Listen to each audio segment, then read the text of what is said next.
before doing that, I think it's appropriate to introduce myself, because I know many of you, but not all. And of course, I'm trying to make use of this occasion here to talk to as many as I can of you. And I'm part of the cruise industry since '93, so since 20 years, when I've been asked to join the AIDA team, which was on the way to be built up in '93, and so I was there more or less from the beginning. And in 2003, so a few years after introduction of the first ship, P&O Princess had been acquired by Carnival, and the AIDA brand and the AIDA fleet, which was, I think, a fleet of 4 ships at that time, had been put under the Costa umbrella, under the lead of Pierre Foschi at that time. And so I'm a member of the Costa group since 10 years now. And last year I had been asked by our shareholders to move to Genoa, and of course I did it with pleasure. And so this is my life. I had, as I said, the privilege and the pleasure to serve AIDA and to help to build one of the most remarkable brands, and certainly one of the most successful cruise lines in the industry. And I'm convinced that I can simply continue with a selection of brands. We are Costa Group, and this is probably an expression which has never been used in public or towards a trade before. We are a family of 4 brands. Costa Crociere, run by its president Gianni Onorato. AIDA Cruises, run by its president Michael Ungerer. Then we have a very successful Asian entity, Costa Asia, run by Buddy Bock. And we have Ibero. Being here in Spain with the ship, this is also a signal to Ibero that Spain is important for us. So we have Ibero here, and this company is run by Massimo Brancaleone. Why are we Costa Group? Probably one thought. We believe, we have a history in competing with each other. So for instance, Costa and AIDA in Germany. So there was a lot of competition, and so the exchange of views and best practices has not been at an extent it could have been. And what we are doing now is we put people together, and they enjoy it. They enjoy to meet colleagues, to share views, to pair strengths with strengths, also to weaken weaknesses, and this makes us strong. Combined, all the 4 brands are one of the most powerful units in the cruise industry. In terms of capacity, we are number 3 in the world, after CCL and the Royal Caribbean brand. And there's a very close gap to the top 2. So our intention is not to remain number 3. And the concept of being together, of being one family, a group, is essential for us to achieve this goal. This is our vision. We want to be the most respected and most profitable cruise line of the industry. Safe, reliable, and strategically well positioned for the future. This is where we want to go. And I think a large part of this vision has been fulfilled already. Not everything, but we'll go there and we will achieve it. There is no presentation on my side without striving or without mentioning the safety aspect. Probably there is no other cruise line in the industry than us who had experienced things like we did in the last year. And we are very clear. There is no future on a cruise company. There's probably no future of the cruise industry without an excellent safety record. So we strive for continuous safety improvements. How do we do it? Within our group, within the Carnival Group, we run the most advanced maritime training center in the world. And we are committed to invest further into this training center. It is close to Amsterdam in the Netherlands, and we are taking another $50 million in the years to come to expand this facility.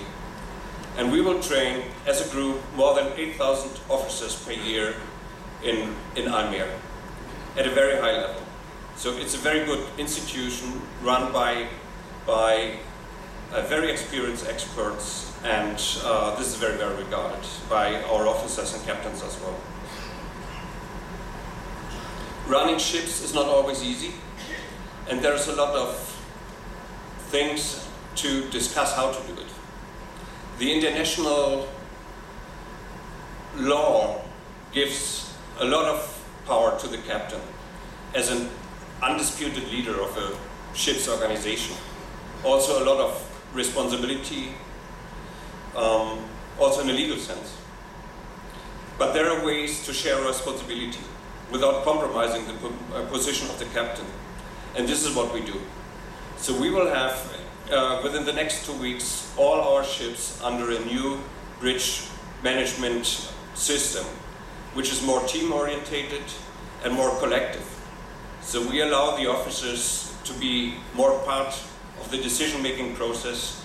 They are more engaged, and I believe what happens on the ship's bridge is exactly what happens within our group. Together they are stronger, as we are. We have also strengthened our ship operations departments ashore in the last 12 months. So we have created new units, we have hired new people, and my belief is we have never been that strong and that focused in the past before, and it pays back. So I have to say that our safety track record in the last 12 months has been very good, and I'm very confident that this will continue and getting even better. Then there is an issue which is a bit sensitive, probably. You know, there's one side of when you assess personalities. There's one side which is related to substance. So the way whether he can steer a correct course and has navigational skills, so the officer or captain. But there's another side, which is a more sensitive one, and this is the psychological side. And we took the decision to introduce mandatory psychological assessments for all captains and officers. So we are in the process to roll this out. And this is not only part of the assessment when we have to take the decision to hire people, but also we are going to accompany the people to be with them on their journey in their professional life. I think it's a good way. We can monitor the development of the personalities, and we can help, and we can steer, we can train, we can focus on various aspects of that. It's a very modern way of taking care of people, and I think it's a good decision. Then there is the hardware. We are committed to an investment of $200 million for our fleet into new safety technology. The market is developing fast on the supplier side, so there are more things available than used to be a year or 2 years ago, and we are going to invest continuously into our ships. One very good example is that as of today, we have the opportunity by investing in these things to monitor the condition of our ships online. So via satellites and the web, we have access to hundreds of information about the condition of technical systems on board. So we see the main engine load, we see the nautical conditions, wind and weather and whatever. We see the sea charts, whether there is another ship on a potential collision course. And we see the condition of fire doors, whether they are closed or open or watertight doors, whatever you can imagine. So, this system is in place in a substantial part of our fleet and being used by our fleet monitoring centers. We have one center in Rostock and one center in Genoa, And this is a 24/7 center, so 24 hours, 7 days a week, with skilled experts, former captains or staff captains running the center and giving substantial support to the decision makers on board the ships. This is very well regarded. Excellent cooperation, I have to say, between the shore side and the ship side. And this is one of the actions we took to make our enterprise and our ships safer. So it's a support unit, and it is, I think, also a good feeling for those who are on a bridge steering a ship through the night, knowing that there is someone in the back, someone who watches, who takes care and can help in the case of emergency. So this is what we do on the safety technology things. Also in terms of fire protection. Of course, some of you or most of you are aware of what happened with the Carnival Triumph a couple of months ago. And within our group, within the Carnival group, we have agreed on really a bunch of measures to not only on the precautionary side, but also on the side in case there's a small fire, how to deal with it. So we will get new cables, an extended generator capacity in case we have main engine failures, in order to maintain the core hotel functions in place. So this will all come within the course of the next 3 years, and again, it will improve our hardware, and combined with all the substantial efforts, we will at least invest some $25 million for training purposes. So these combined undertakings will help to give us a good future. And then there is a clear, the Cruise Line International Association is our institution, combining all the efforts of the cruise lines in the world. And we have agreed on a substantial number of core actions and procedures in order to make things more consistent within the industry, but also more effective. And Costa plays, and the Costa Group plays an integral role into that process, and will continue to do so. So we do exactly the things being agreed within CLIA, and we understand our role to be in the forefront and to help to proceed the entire way of safety and security and health issues related to ships operation forward. So this is what we do on the safety side. Our values. You're aware that we are celebrating this year the 65th anniversary of Costa Crociere. And when you look into the history, it is very clear that this history is divided into two phases. The first 50 years under the Costa family, which started to build this venture in 48, and then there was a continuous process of adding capacity at a relatively slow speed, but a continuous process. And with the acquisition of Costa in 2 steps in 97 and a couple of years later by Carnival Corporation, then a very exciting phase started. We got more ships, newer ships like this one. This was one of the first investments taken. We got new markets, and the company became a real global player. And this was the phase number 2. So the previous 15 years, the 15 years after the first 50. And now we are entering into a new phase, the third phase of our existence. So a phase where we acknowledge that we are Costa Group, that we optimize all things, that we continue to grow, but certainly at a slower speed as it has been done in the last 15 years. And we thought it is appropriate to create new values. And there are 2 ways to do it. One is top-down, and the other one is bottom-up.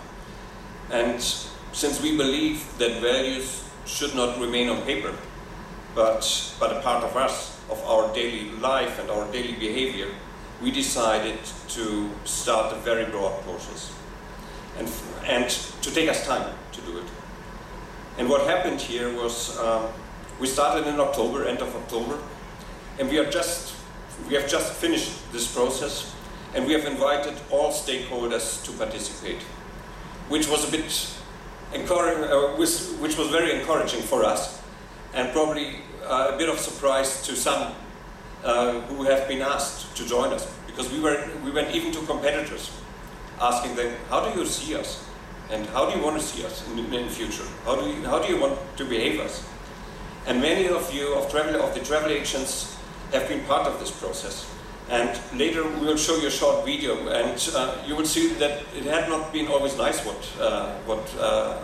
it had been said, but it had been well received, I think. So there were more than 1,000 individual people participating in this process. People from inside Costa citizen, as well as from our business partners, like the travel agencies, like suppliers, from our customers, and from public stakeholders. And this is the outcome. Our values are, we are committed to safety. This is the number one. We are passionate for results. And the meaning of this is, we are passionate for results, of course, in a financial manner, because we are a commercial enterprise. We have to look after the money. And knowing that we are dealing with nearly 10 billion US dollar assets in our combined activities, there is of course you can understand, I'm sure, there is a substantial responsibility for the shareholders. But there is more than financial aspects. There's also the qualitative aspect. The aspect that we believe we are on a journey. So we have to improve year by year, day by day. So, and this is all what we understand under results, to make things better. We are engaged in listening and in learning. I'm a strong believer of a long life learning process. And I have to say, personally, I enjoy to wake up next morning and to learn. And there's no ultimate truth, and there are lots of opportunities in life to learn by listening or by experiencing new things, or also by testing things. And this is what we believe should be part of our culture. And also the fact that we have not always been listening very, very well. So we have to improve in that field, and we will do. Being responsible citizens. What does it mean? We are part of the environment. So we have an opportunity to influence the environment, and it is also the other way around. So we are one of the largest companies in our sector in Europe, in the tourism sector in a wider sense. And there's an obligation. There's an obligation to do good things to other people and to show responsibility. And this is what we do. You may have noticed that a few days ago the blue flag agreement on Venice has been signed. And our company played a substantial role to take this forward, to convince other cruise lines to join us. And so this is going to be a very costly effort for us, I have to say.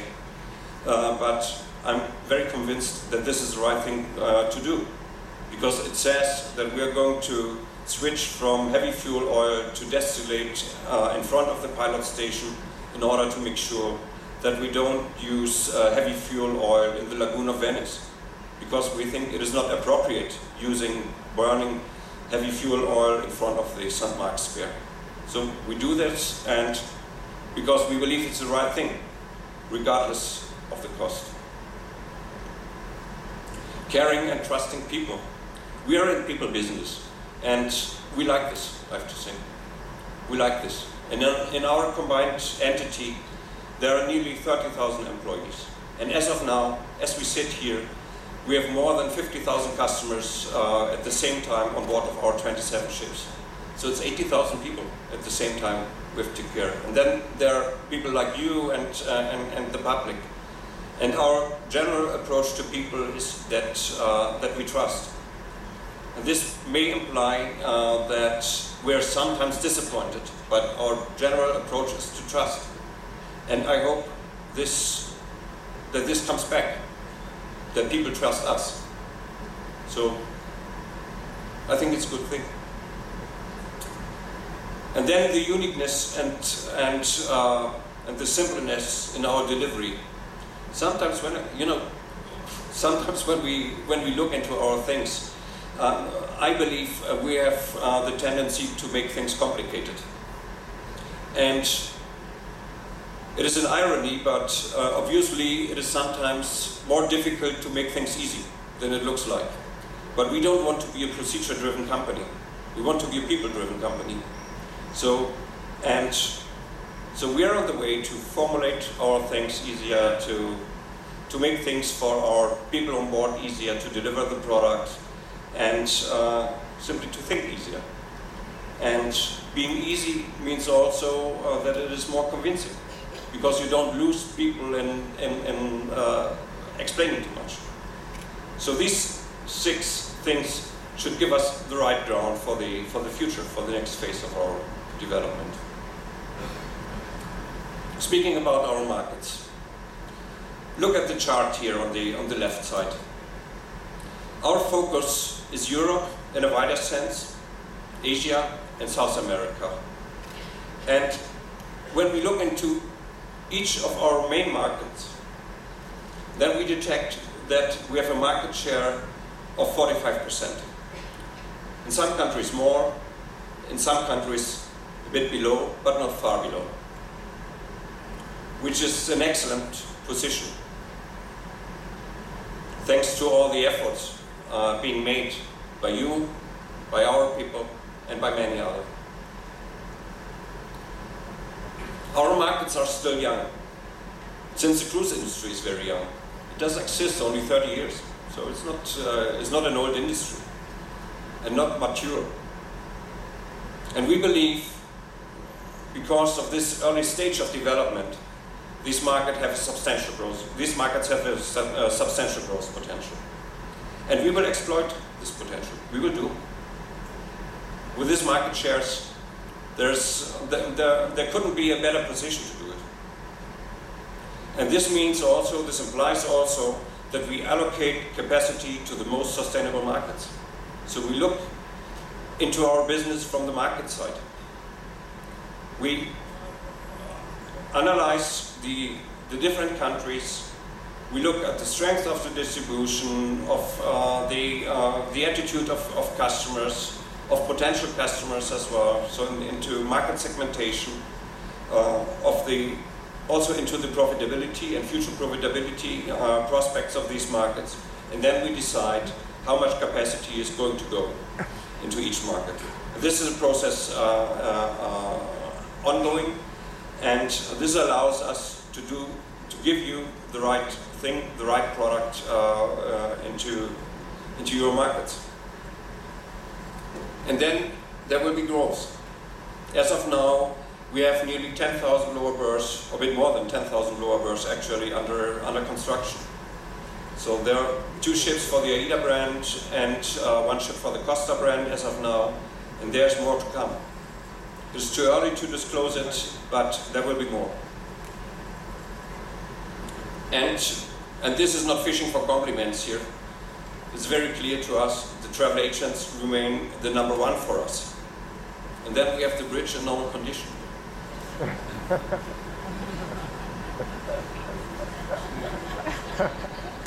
That's really some information.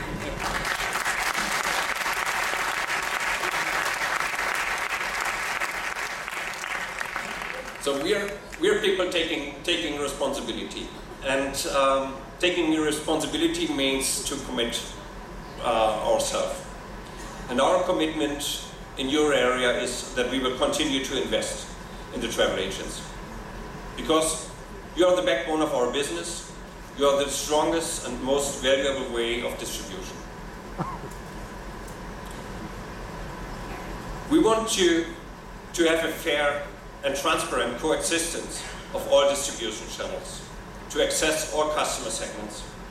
There are people not entering travel agencies, and we cannot avoid not to access them. So we need these people. And this is probably the reason for having more channels. But they're minor compared with the travel agency channel, and I think they have to exist in a fair and very transparent manner with all the other channels. Which means, in fact, for instance, and maybe Norbert Stiekemark can tell us a bit more in his presentation, that we are going to have the same price in every channel at the same time. So no advantage for any single channel. We are going to invest substantially in our brands to support the sales activities. A good brand, a well-known brand, a very positive brand is easier to sell. So this is, as we believe, and a strategy which is supportive to you as well. And what happened last year did damage the Costa brand in a way, but we will repair. Those agencies being in Italy may have seen the results of the last reputation survey being done annually, and the outcome was that Costa had been awarded for the most significant gain throughout all companies being reviewed, and we got back a significant part of what had been lost. So we will further go down this road, and I'm sure within very soon we will be back to old strengths. Guest satisfaction is core, because our customers, our 50,000 customers, are our best ambassadors. So there is a clear commitment to work on the product, to work on the execution, to innovate the product in order to exceed the expectations of our guests. And then there is a point we need to have a look into, and this is the price level. Our belief is that the current price level of the industry as a whole does not reflect the value of the products. And this is not only true for Costa or for Costa Group ships or for Carnival Group ships, this is true for the entire industry. When you compare our deliveries with what has been given to customers from the hotel or resort side, we are very good. And the guest satisfaction demonstrates that. But on the price side we have to work. And a higher price also means, since you're awarded by a percentage of the price we are going to achieve, that a higher price means a higher commission in absolute terms for you. So we have to work together to get this up.